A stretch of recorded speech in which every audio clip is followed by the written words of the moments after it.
they're going to finally declare that it is a recession, boom, real estate prices are going to drop. And they're going to go boom, hard, from like that.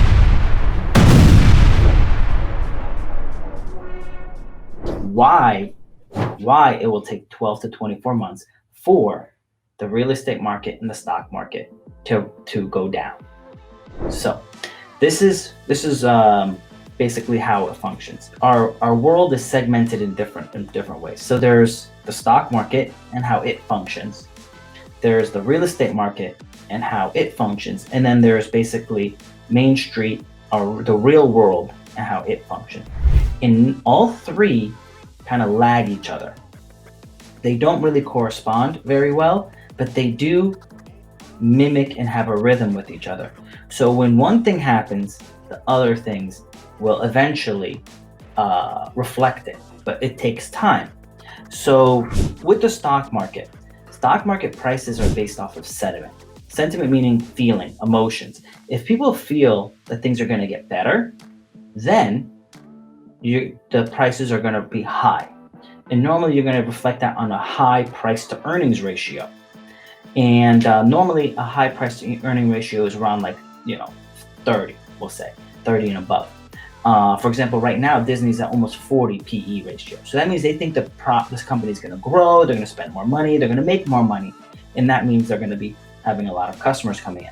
So as sentiment goes up, prices go up, the PE ratio increases. As sentiment decreases, meaning people don't think the outlook is going to be that great, prices decrease. And that's how it works in the stock market. And the stock market normally is behind the Main Street about 3 months. Then we have the real estate market. So the real estate market goes off of not a little bit off of feeling, but more off of demand, which is also based off of feelings, right? So as more people are demanding to rent something in a certain area, prices go up. Like in New York, the prices are very high for rent. Well, they couldn't actually charge that much money if people weren't willing to pay it, and there wasn't a lot of people who wanted the pricing, wanting to rent that property and be willing to pay at that price. Now, the same thing for real estate to purchase. When you're purchasing property, it's based off of demand.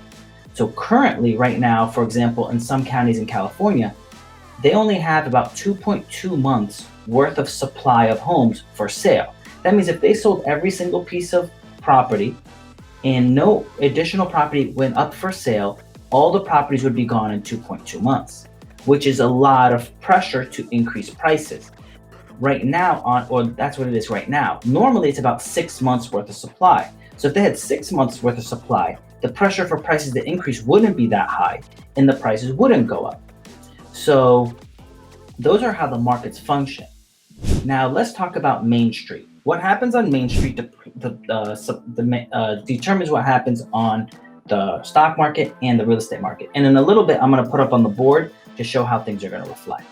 So with Main Street, I'm going to actually erase the board now, and then I'm going to start drawing the information so it kind of visually makes sense too. Okay, so the best way to explain it is actually prices over time. That's going to be the best way to explain how things are going to happen over the 12 to 24 months. Price over time. So we're going to go over here. We're going to go price. And this is here is time. Okay. Kind of looks like a pie. Well, time. So what happens is right now you're going to see spending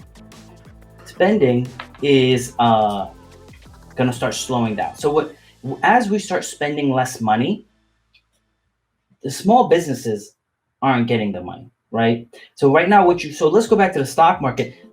The government gave out a lot of money, but a lot of the money didn't go only to the very small Americans that made under $150,000 a year, and it went to a lot of rich companies. But the people in the middle didn't really get a lot, right?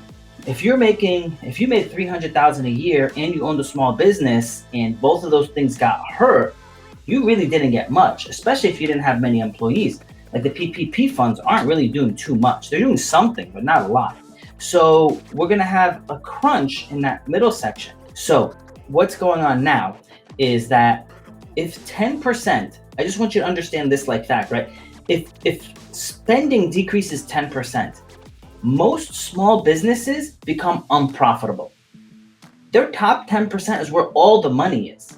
So if spending goes down 10%, many small businesses will start letting go some of their employees, and many small businesses will actually have to shut down because they're not making enough money. So 10% drop, right? A 10% drop in income for many small businesses will cause prices to go down a little bit, okay? So this is, the red is the stock market, and blue is gonna be the real estate market. So that 10% drop isn't gonna reflect right away. It's gonna take about 90 days for the stock market to see that. And as it's dropping, it needs to drop.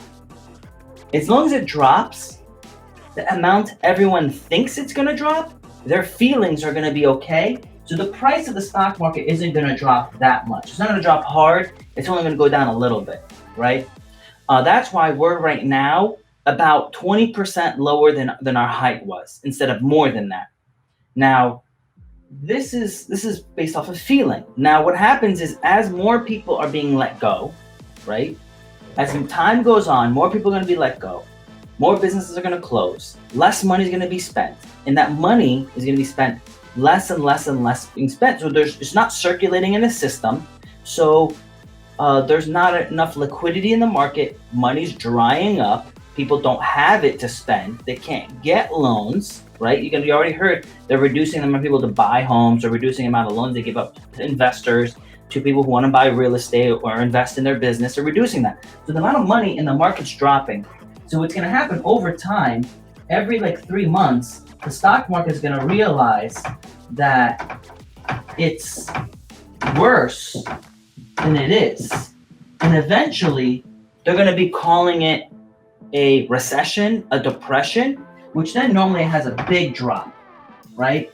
And that's going to happen. Now, before I say how are we going to recover, I'm going to show you now how is the real estate market gonna reflect this information, right? So the real estate market here, so blue is real estate, RE, okay? So the real estate market normally works like this, okay? The real estate market prices are here. So the prices are gonna be say right here, okay? Prices really haven't dropped too much. And what you're gonna be seeing is they're not going down. And you're like, why aren't they going down that much? We're not seeing much of a drop, right? Let me tell you this, before we go here, we're gonna see some foreclosures hitting the market. The foreclosures we're gonna be seeing over the next 12 months are really from 2015 to 17. These are not foreclosures from Corona related, okay? These are evictions from back then. Those foreclosures were sold to hedge funds. Hedge funds gave it to asset managers to remodel and to get them rented out by property managers. They're under a 3 to 5 year contract. Well, that contract is expiring, and they basically reviewed the work that they did. They didn't do a good job on the remodels, and they didn't do a good job on renting. So they're losing a lot of money. And because they're losing a lot of money, they're saying, sell my assets and get out. Well, they can't get out on a lot of these properties. They cannot get out of them because there's the evictions and forbearances. And this is my point here. Right now, there's going to be downward pressure to have real estate drop, okay? But why isn't it dropping? Well, there isn't a lot of supply coming to the market. And the reason why is because what's holding up the prices is how they're not allowing evictions, and they're not allowing basically the forbearances. So the forbearances are avoiding evictions from happening, and they're avoiding people getting foreclosed on. So because this supply isn't coming to the market, it's holding the price up because we don't have enough real estate on the market currently. And a lot of the stuff that's gonna hit the market, people are holding off. People are trying to see what's going to happen. Because of the coronavirus, people can't sell things. People can't come in. They're concerned. We have people with people that are going to get evicted. They can't get evicted because some of these homes that I'm telling you that are going to be coming to the market because of the foreclosures from 2015 and 17 that are not, they can't even put them to market because they have tenants in them that they can't evict, right? They have this issue that they can't, put them to market. So what's happening is these evictions and these foreclosures and the forbearances that are avoiding the foreclosures. So they're not letting evictions happen. They're not letting foreclosures happen. So the supply is being reduced, artificially held up by the government. So the government is keeping the supply from hitting the market, giving time. They're hoping that in this process, they're going to be working out all the extra stuff, right? Do you know how they said, oh, we're going to try to lessen the curve of the coronavirus? Well, what they're trying to do is this evictions and foreclosures, they're trying to lessen the curve in a way, right? They're hoping that somewhere along the line that they're going to absorb some of it up. Some people are going to get back on their feet, and then it's not going to be a huge hit when everything's hitting at one time. But what I'm thinking, and what a lot of other big players are thinking, is that right now these evictions and forbearances are holding up the price artificially. And just like the stock market's slowly going to go down, well, it's going to come to a point where the real estate market and the stock market they're going to get the news. They're going to finally declare that it is a recession. Boom, real estate prices are going to drop. And they're going to go boom, hard, from like that. And now again, I don't think it's probably going to be like, maybe more like this, then this. So more of like a stair step type of situation instead of a gradual drop like this. Is the stock market also going to have a significant drop too? Yes. But the real estate market is going to look more like stair steps compared to the stock market is going to be more like, V'ing down. They're going to V down in the stock market. It's going to stair step in real estate. Now, this is what's going to happen over 12 to 24 months because as these evictions and foreclosures start rolling out and they process them through, they're going to come out. Now, in certain states like New York and California, they're going to take longer for them to happen because the government is pro-tenant. So it's going to take longer for those to happen. The process is longer. The foreclosures take longer. So it might be more like the big hit might be for New York and California might be 24 months. But there's a lot of smart people in the game. So they're going to know this is going to happen. And because they know this is going to happen, they're going to actually stop buying, right? So that's also going to add to it. So people are going to stop buying, stop spending, and then these foreclosures are going to hit. So that's why these stair steps are going to continue to happen. So around 24 months to 36 months, we're then going to start seeing so now we're going to fast forward, okay? So this timeline, say 12 to say 36 months. We're now back to see we're at 36 months up here. So I'm going to erase all this. Okay, so at 36 months, what's going to happen?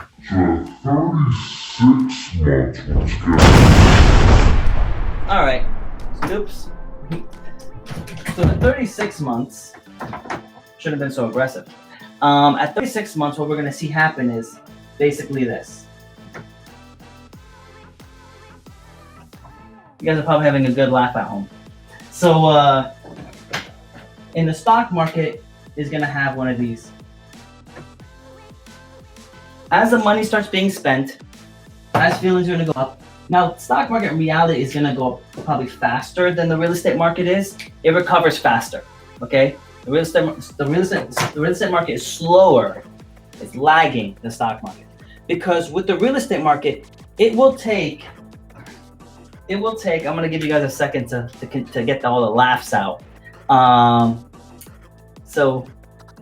With the real estate market, what's going to happen, why it's going to start from 36 months to say 72 months, which is like 3 to 6 years. What happened is all the people that got foreclosed on, evicted, all their money got spent, their credit went bad. It's going to take them 3 to 6 years, or actually 3 to 7 years.